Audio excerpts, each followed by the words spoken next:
ओम शांति। आज 23 मार्च 2023 की बाबा की साकार महावाक्य।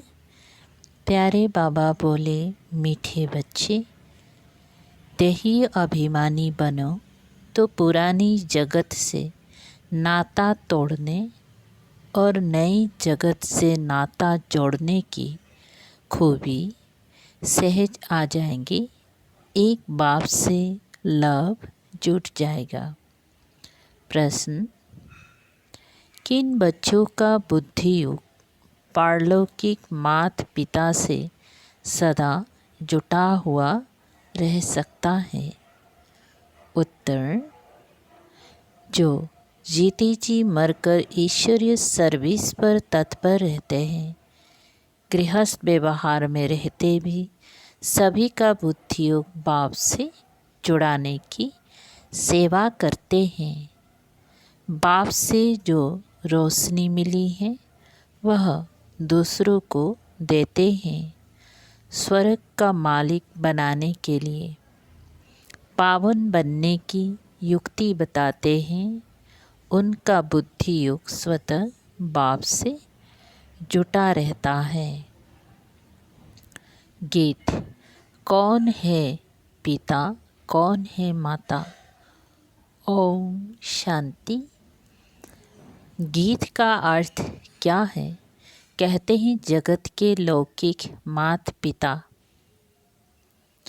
को, मित्र संबंधियों आदि सब को छोड़ो और बुद्धि योग अपने माता पिता जो सृष्टि के रचयिता हैं उनसे लगाओ।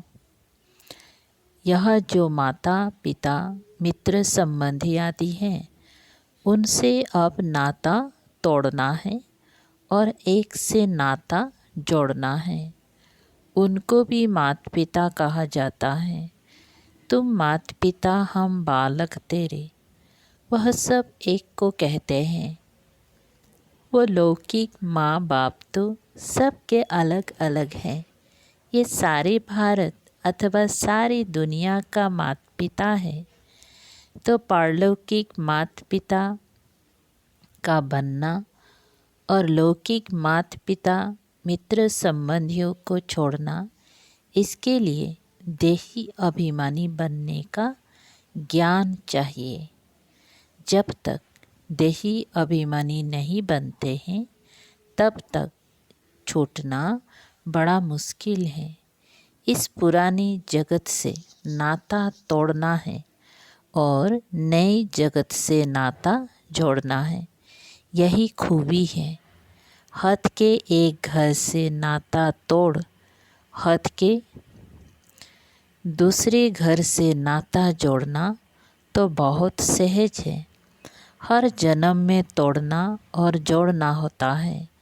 एक माता पिता मित्र संबंधियों को छोड़ा, दूसरा लिया। एक शरीर छोड़ा तो फिर माता पिता मित्र संबंधी गुरु आदि सब नए मिलते हैं। यहाँ तो है जीते जी मरने की बात। जीते जी पारलौकिक माता पिता की गोद में आना है। इस कलयुग की जगत के माता पिता आदि सब को भुलाना है। यह बाप तो है, फिर माता भी कैसे हैं? यह है गुह्य बात। बाप यह शरीर धारण कर इनसे फिर अपना बच्चा बनाते हैं, परंतु कोई बच्चे यह बात घड़ी घड़ी भूल जाते हैं। अज्ञान काल में कभी माँ बाप को भूलते नहीं हैं। इस माँ बाप को भूल जाते हैं क्योंकि यह है नई बात। इस माता पिता से बुद्धि योग जोड़ना है, फिर सर्विस में तत्पर रहना है। जैसे बाप को सर्विस का फुर्ना रहता है, ऐसे बच्चों को भी रहना चाहिए। कहते ही भगवान को फुर्ना हुआ नई दुनिया रचे, तो यह कितना बड़ा फुर्ना है। बेहद के बाप को बेहद का फुर्ना रहता है। सबको पावन बनाना है उस पावन दुनिया स्वर्ग के लिए राजयोग सिखाना है, कितने को सिखलाना है। सबका बुद्धियोग बाप के साथ जोड़ना है, यही धंधा हम बच्चों का है। बाप कहते हैं गृहस्थ व्यवहार में रहते तुम बच्चे सर्विस करके दिखाओ। सन्यासियों को फुरना रहता है, हम कोई को काक विष्टा समान सुख से छुड़ावे, पवित्र बनावे। उन पर भी रिस्पॉन्सिबिलिटी रहती है, किसी को वैराग्य दिलाए, पवित्र बनाए। वो समझते हैं घर बार छोड़ना है,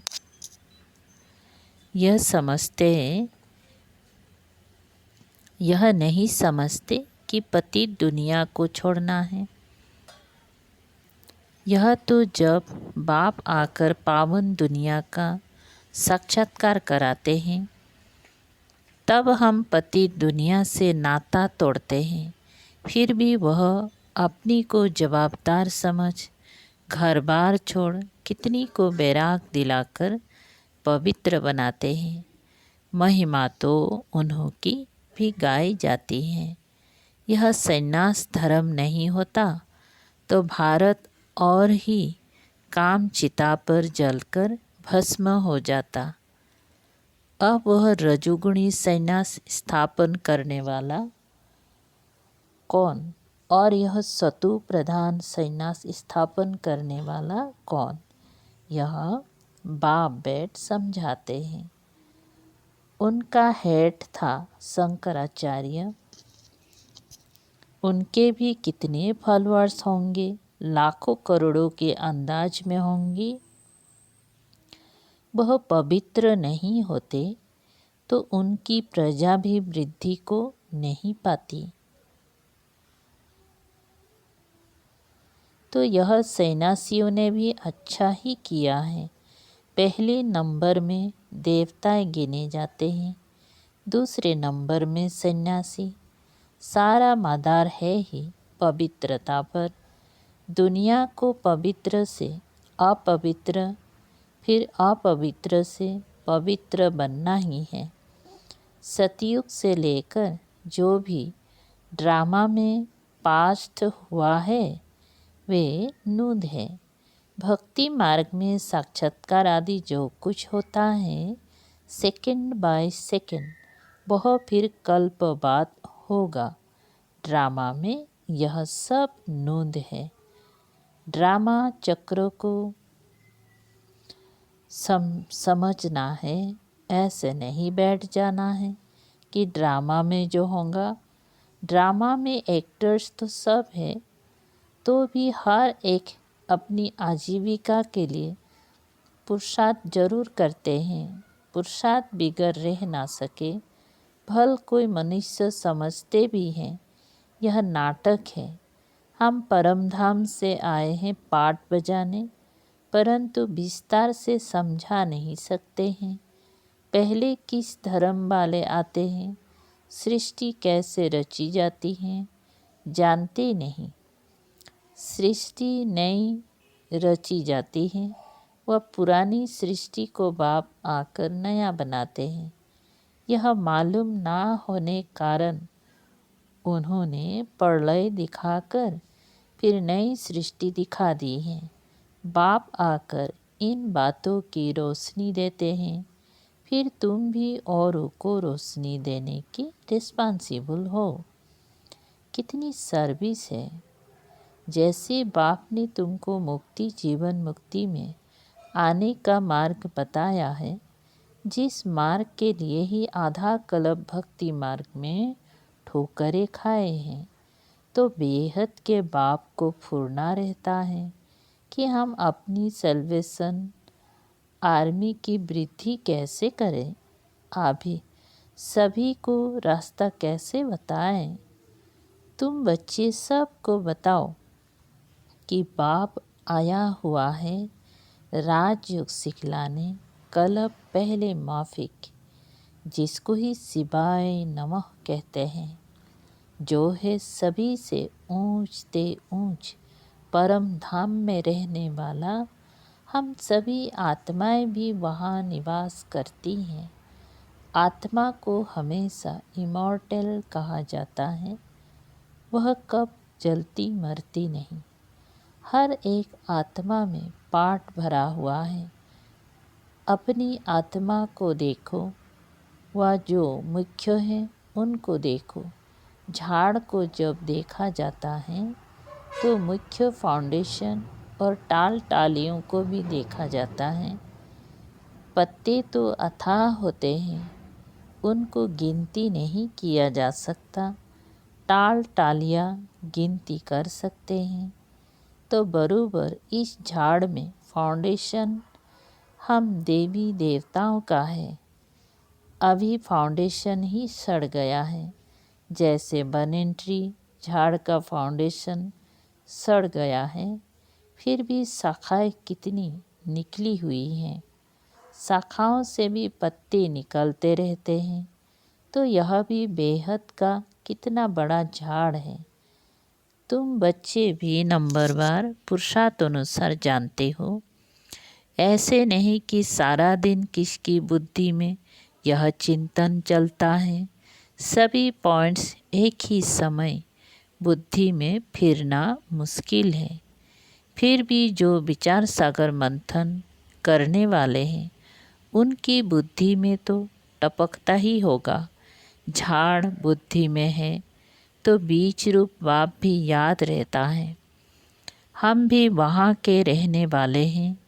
फिर इस झाड़ में हम ही ऑलराउंड आते हैं। आदि से अंत तक जब तुम पतित जर्जरीभूत अवस्था में आते हो तो सारा झाड़ आ जाता है। पहली जो थे वह भी अब पुराने हैं। पिछाड़ी वाली टाल टालियाँ भी पुरानी हैं। जो सर्विसेबल हैं उन्हों को ओना रहता है। हम बाबा की मददगार हैं। मनुष्यों को फिर से सो देवता बनाने के लिए यह समझाना पड़ता है। तुम सो देवता थे, सो क्षत्रिय बने। 84 जन्म की जन्म पत्री तुम ही बता सकते हो। तो यह बातें जब बुद्धि में टपकती रहेगी तब किसी को समझा सकेंगी। चिंतन चलना चाहिए।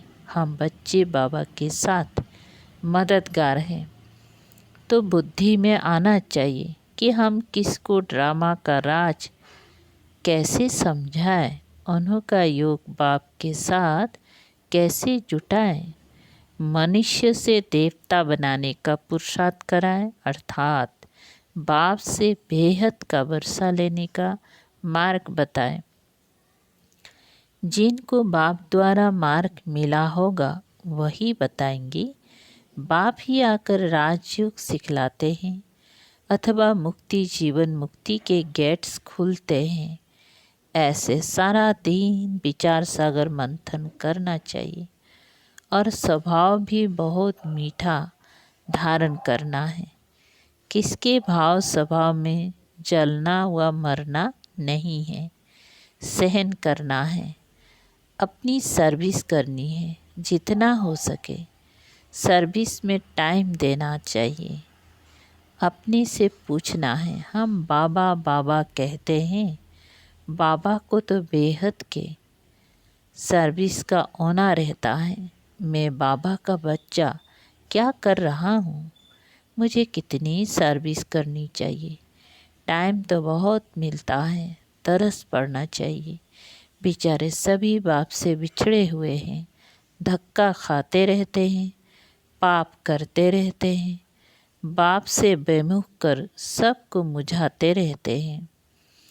तुम ब्राह्मणों का काम ही है सबको ज्ञान सुनाए, सम्मुख लाना। तुम ब्राह्मण हो, गीता के भगवान के सच्चे सच्चे बच्चे। तुमको अथॉरिटी मिली हुई है। तुम्हारी बुद्धि में गीता का ही ज्ञान है। जो समझा नहीं सकते उनको हम ब्राह्मण नहीं कह सकते। हाफ कास्ट व क्वार्टर कास्ट कहेंगी। नाम ब्राह्मण है, धंधा शूद्र बने का करते हैं। बुद्धि शूद्र पने की है। अजमेर में पुष्करणी ब्राह्मण रहते हैं, तो वह गीता शास्त्र आदि सुनाने वाले होते हैं। उनका धंधा ही यह है। धामा खाना उनका काम नहीं है। उनका सिर्फ काम है शास्त्र सुनाए, दक्षिणा लेना। अब तुम तो हो सच्चे सच्चे ब्राह्मण, बेहद का बाप के बच्चे। प्रजापिता ब्रह्मा बेहद प्रजा का बाप है ना, और शिव बाबा हैं सभी आत्मा बाप। उनका निवास स्थान है परम धाम में। वही पतितों को पावन बनाने वाला है। इसलिए सारी दुनिया उनको याद करती है। ओ गॉड कहते हैं तो निराकार ही बुद्धि में आता है, परंतु गुरुओं की जंजीरों में फंसे हुए हैं। जिन देवताओं की पूजा करते हैं उनके ऑक्यूपेशन का पता नहीं है। वह भी जैसे गुड्डे गुडिया समझ पूजा करते हैं, ऑक्यूपेशन जानते नहीं। इसलिए गुड़ियों की पूजा कहा जाता है। तो कितना फर्क रहता है। ढेर के ढेर मुझे हुए हैं।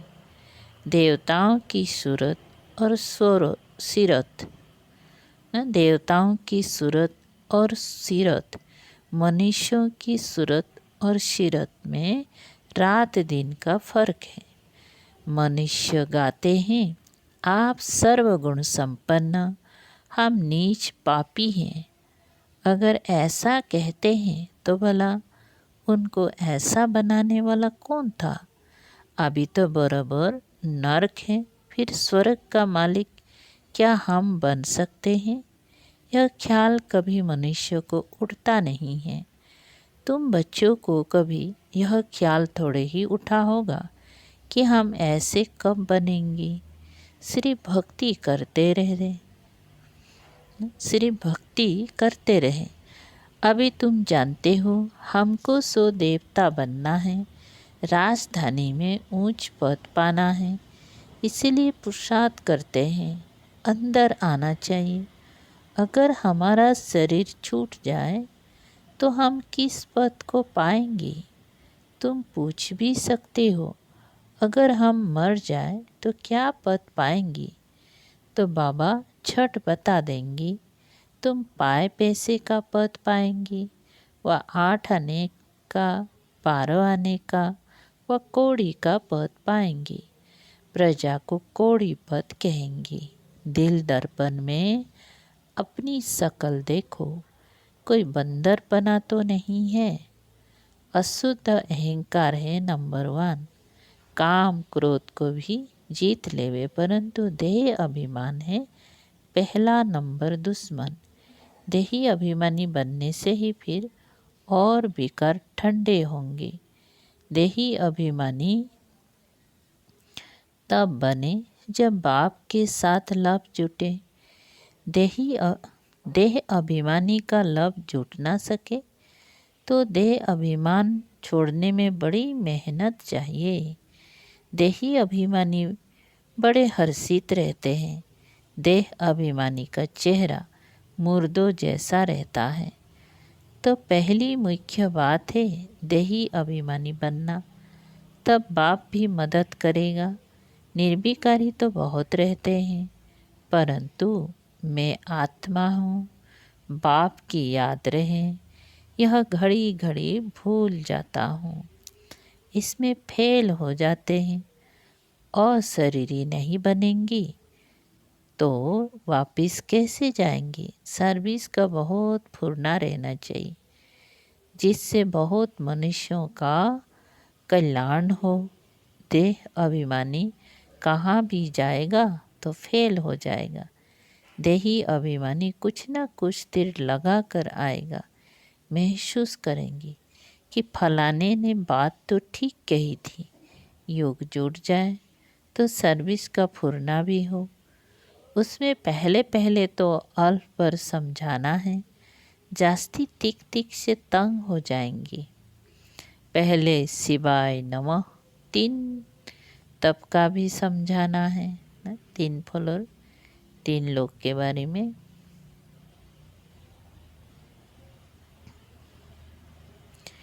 एक निराकारी दुनिया जहाँ परम पिता परमात्मा और आत्माएं रहती हैं, बाकी है स्थूल और सूक्ष्म वतन। स्वर्ग में लक्ष्मी नारायण का राज्य था, अब नहीं है। फिर हिस्ट्री रिपीट होगी। आगे कलयुग था, फिर सतयुग हुआ, अब फिर कलयुग की हिस्ट्री रिपीट हो रही है। तो अब फिर सतयुग की हिस्ट्री भी रिपीट होंगी ना, इसमें ही मज़ा है। बहुत अच्छी पॉइंट से। अच्छा, ब्राह्मण कुलभूषण सभी बच्चों प्रति माता पिता बाप दादा का याद प्यार और गुड मॉर्निंग। रूहानी बाप की रूहानी बच्चों को नमस्ते। हम रूहानी बच्चों की रूहानी बाप दादा को याद प्यार गुड मॉर्निंग और नमस्ते नमस्ते। शुक्रिया बाबा। सार है नंबर पहला। किसके भाव स्वभाव में जलना मरना नहीं है। अपना स्वभाव बहुत बहुत मीठा बनाना है, सहनशील बनना है। 2, बाप का खिदमतगार बनने के लिए विचार सागर मंथन करना है। बुद्धि में ज्ञान का ही चिंतन करते रहना है। देही अभिमानी रहने की मेहनत करनी है। वरदान, सर्व संबंध एक बाप से जोड़कर माया को विदाई देने वाले सहज योगी भव।